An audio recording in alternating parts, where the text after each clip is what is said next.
Hiya. Welcome to the year 1948. A man by the name of Stan Jones writes a song that to this day is probably one of the most recognizable, well, not the most, but it is a very recognizable song. Lately because of a movie that was made with Nicolas Cage called Ghost Rider. Stan Jones wrote that song in 1948. It was originally sang by Johnny Cash, but in 1980, a group called the Outlaws did an instrumental and vocal on that song that I don't think can be topped. And it starts out at such a good clip. I mean, the gallop is quick. And then after that,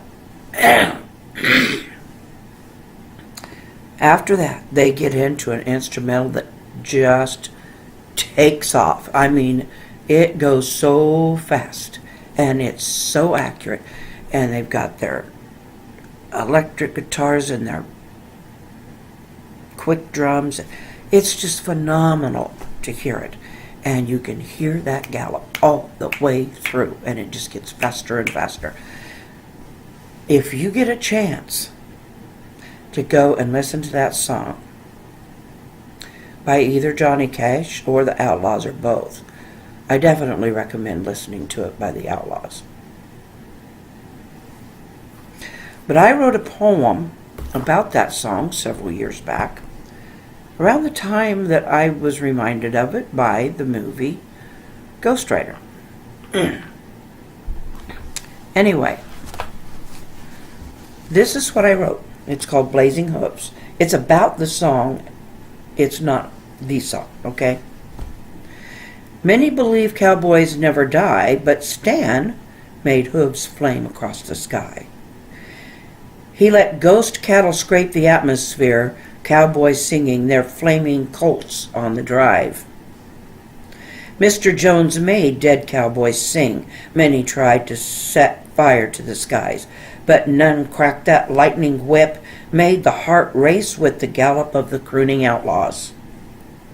Their strings and drum beats drove sparkling hooves. Harmony of real ghost songs set the blaze of the hell-bound herders across the flaming sky. And that is about the pace that thing goes. I wanted to read it quickly and I've had to redo this a few times because I didn't want to interrupt it. And I wanted that quick pace.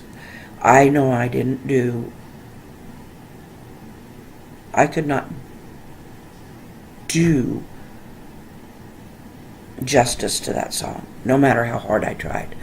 But I hope that made you want to go listen. Anyhow, quite the day. I've had some soreness. It's like when you get out there and do some exercise you're not used to.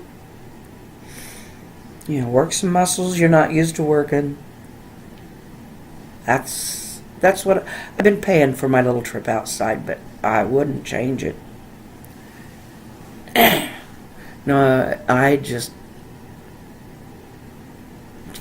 to me, it is such a thrill to be outside because I have always loved the outside. Anyway, paid for it today. I think I found some allergies. I know I loosened some stuff up because I've been coughing a raspy cough all day long.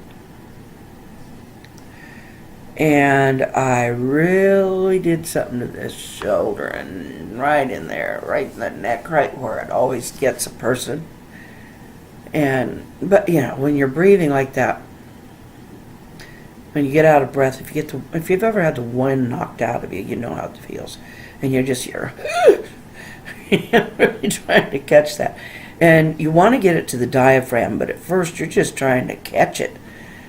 And there is a lot of shoulder breathing. And, you know, that, and I think I pulled it a little bit.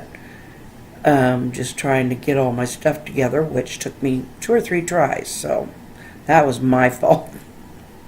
But it got me. I got out there. I got the job done. Can you do the work? Well, I suffered for it today, but I did the work of getting outside. Enjoyed it. Had a visitor today. New minister. Young man. Very, very personable. Very on fire for his ministry. Going to be great with the youth. And he's great with people our age too.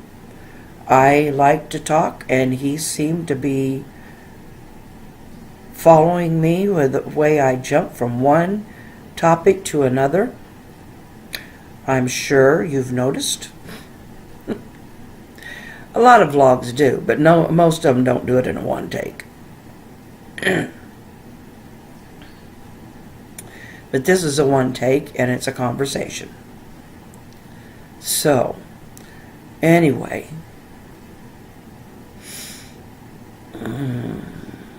We had this pond growing up. It was spring fed. And not that it didn't smell like fish, because it had a lot of fish in it. Grandpa stocked it really well. But anyway, we would go fishing. And after my other grandparents, my maternal grandparents moved, they loved to fish too. I mean, we were all fish. I mean, you don't live on close to the water like that and not fish. But we would go up there and we would fish. And it had these nice, in the Flint Hills you find these nice big flat rocks of limestone. There's flint too, but it's usually contained somewhere within the limestone. But anyway, we would sit there and, well, one time we went up and they sat on some nice flat rocks on one side of the pond and we were around the other side. And we weren't really sitting, we were standing because we didn't have the nice rocks on that side for some reason, but